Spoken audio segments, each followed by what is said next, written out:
Você já ouviu falar de lugares onde o sobrenatural parece mais forte? Cidades pequenas, com ruas silenciosas e histórias que ninguém ousa contar em voz alta? No coração de Minas Gerais, há um caso que até hoje arrepia quem ouve. O mistério se espalhou entre os moradores e muitos acreditam que forças sombrias tomaram conta daquela terra. Testemunhas juram ter visto algo impossível, algo que desafia a lógica e a fé. Mas o que realmente aconteceu em Borda da Mata? O que fez esse caso se tornar um dos relatos mais aterrorizantes do Brasil? Prepare-se para conhecer os detalhes sombrios do caso que chocou o país. Uma história de medo, desespero e encontros com algo que não deveria existir. Mas antes de continuar, um aviso. Depois de ouvir esse relato, você nunca mais verá a noite da mesma forma. E você? Já ouviu falar sobre esse caso? Conhece alguém que tenha vivido algo parecido? Deixe nos comentários sua opinião ou qualquer relato estranho que já tenha escutado. O demônio de Borda da Mata, Minas Gerais. Naquela noite abafada de abril de 1953, a pacata cidade de Borda da Mata foi despertada por passos apressados na rua de Paralelepípedo. Um homem, pálido e ofegante, invadiu a Basílica Nossa Senhora do Carmo, suplicando pela ajuda do Padre Sintra. Seus olhos arregalados denunciavam o pavor enquanto ele contava sobre algo sobrenatural, assolando sua fazenda no bairro Ponte de Pedra. Os animais estavam agitados, latidos cortavam a madrugada e vozes sem dono ecoavam pelos corredores escuros da casa. Móveis se moviam sozinhos, sombras rastejavam pelas paredes e um riso cortante, quase humano, se espalhava pelo vento. O homem jurava que a própria casa havia se tornado um portal para algo maligno. O padre, acostumado a histórias de almas penadas e assombrações, hesitou por um instante, mas ao notar a convicção aterrorizada do fazendeiro, decidiu intervir. Algo naquela história carregava um peso sombrio que não podia ser ignorado. Com sua batina surrada e o crucifixo em mãos, Padre Sintra seguiu até a fazenda, sentindo o peso da escuridão no ar. O vento, antes brando, parecia uivar lamentos de dor. Ao cruzar o portão, notou o silêncio antinatural. Nem grilos, nem corujas, apenas um vazio sufocante. O olhar do fazendeiro não disfarçava o terror enquanto apontava para os arredores. Com passos firmes, o sacerdote adentrou a casa e iniciou suas orações. Cada palavra em latim se espalhava como um sussurro de guerra contra algo invisível. Aos poucos, a atmosfera pesada pareceu aliviar, como se a sombra tivesse recuado. Mas o padre sabia que aquilo era apenas um recuo estratégico. Sentiu a nuca arrepiar e virou-se bruscamente, mas nada viu. Apenas a sensação incômoda de estar sendo observado por olhos invisíveis que se escondiam na penumbra. Por alguns dias, o ambiente permaneceu calmo, como se a bênção tivesse surtido efeito. Mas o mal, sorrateiro e paciente, esperava o momento certo para retornar. A filha do fazendeiro, uma menina de 13 anos, foi a primeira a perceber. Durante a noite, enquanto tentava dormir, ouviu passos lentos arrastando-se pelo corredor. O cheiro de enxofre tomou o quarto e um frio anormal percorreu sua espinha. A porta se abriu lentamente, rangendo como se resistisse ao que estava por vir. Uma sombra alta e esguia atravessou o umbral, a pele ressequida e os olhos como fendas de puro abismo. O sorriso fino e retorcido denunciava sua presença demoníaca antes mesmo de pronunciar qualquer palavra. Então, com uma voz arrastada e cortante, anunciou seu propósito. Meu nome é Chiquinho e eu vim te buscar. O grito da menina cortou a madrugada, um som de puro pavor que fez os trabalhadores da fazenda despertarem sobressaltados. Quando o pai da garota invadiu o quarto, encontrou encolhida contra a parede, os olhos arregalados e a pele gelada como mármore. Tremendo, ela contou o que havia visto, mas o homem se recusou a acreditar. Para ele, era apenas fruto da imaginação febril de uma adolescente assustada. No entanto, enquanto tentava acalmar, lá, um baque surdo ressoou do outro lado da parede. Era como se algo invisível batesse na madeira com força, testando sua resistência. Então veio a gargalhada baixa, rouca e carregada de escárnio, como se soubesse que seu tempo chegaria. O fazendeiro sentiu o sangue gelar. Algo na escuridão o espreitava, e isso fez se lembrar de algo que jamais deveria ter esquecido. Décadas antes, em uma noite de bebedeira, o fazendeiro havia feito uma promessa insensata. Entre risos e desafios, ele jurou que, caso tivesse uma filha em vez de um filho, entregaria a criança para o próprio diabo. A frase, dita sem peso na época, agora ressurgia com força, trazendo consigo o gosto amargo do arrependimento. Teria sido apenas uma coincidência cruel ou algo realmente cobrava a dívida? O homem caiu de joelhos, sentindo-se engolido por sua própria culpa. Mas se havia qualquer esperança de salvar a filha, precisava agir rápido. No dia seguinte, voltou à igreja e contou tudo ao padre Sintra, que, ao ouvir as palavras do fazendeiro, suspirou profundamente. Seu olhar se endureceu, como se soubesse que estava prestes a enfrentar algo muito além do que já havia enfrentado antes. Padre Sintra não queria acreditar, mas os sinais eram claros demais para serem ignorados.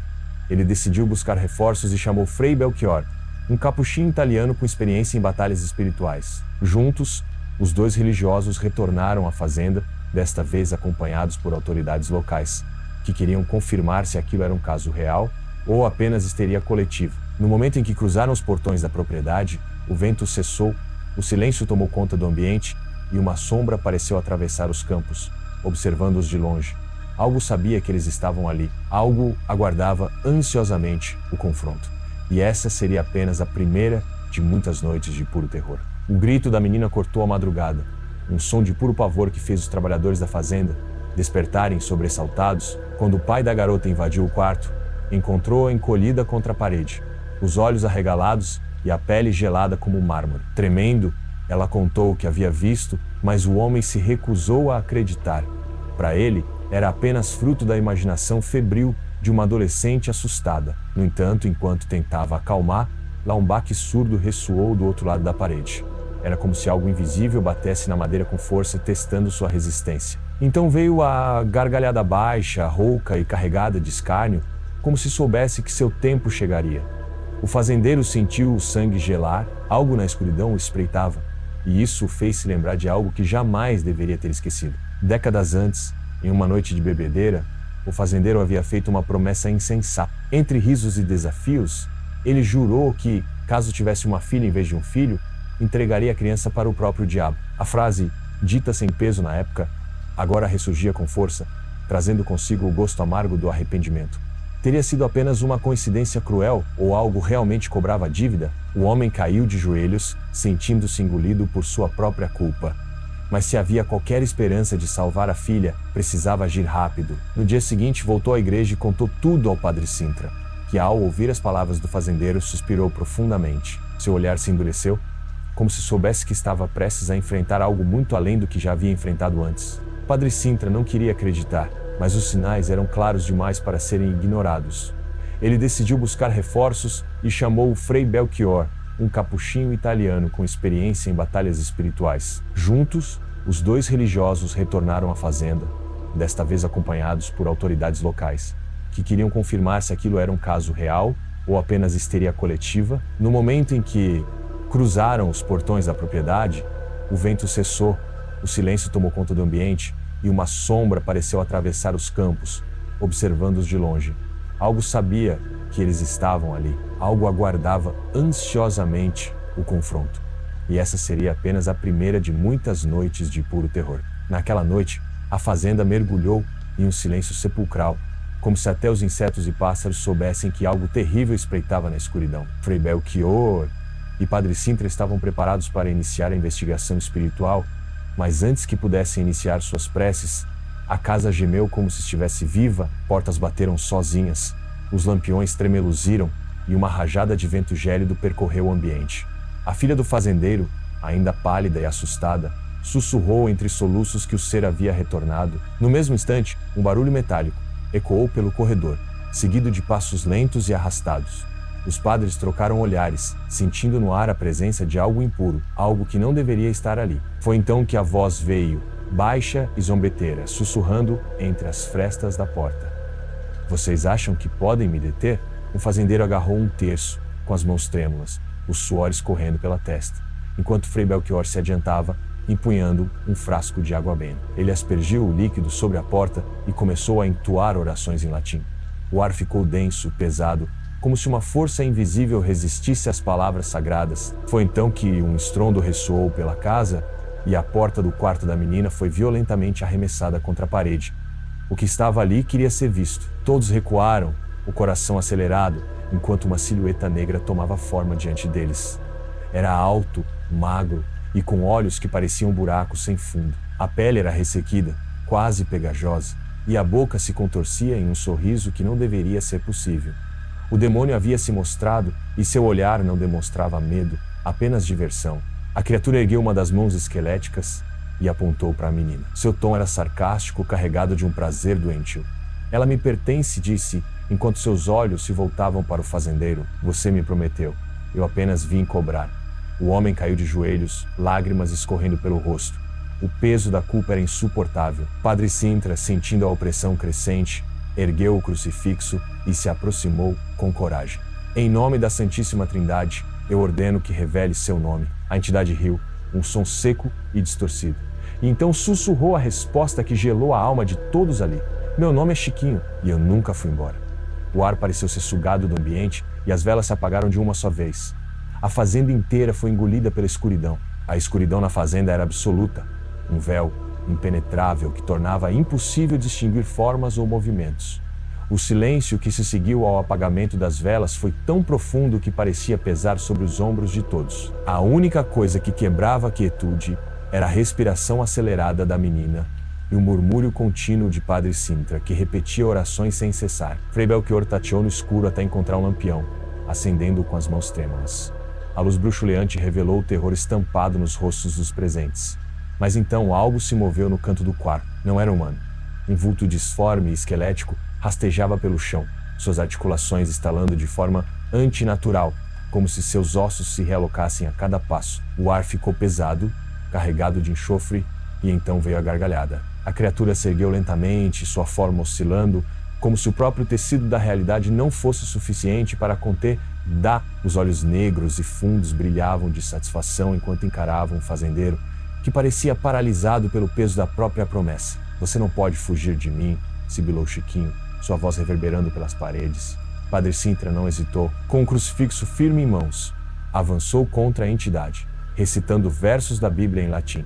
O demônio se contorceu, emitindo um grito que fez as janelas tremerem, mas não desapareceu. Pelo contrário, sua forma começou a se multiplicar.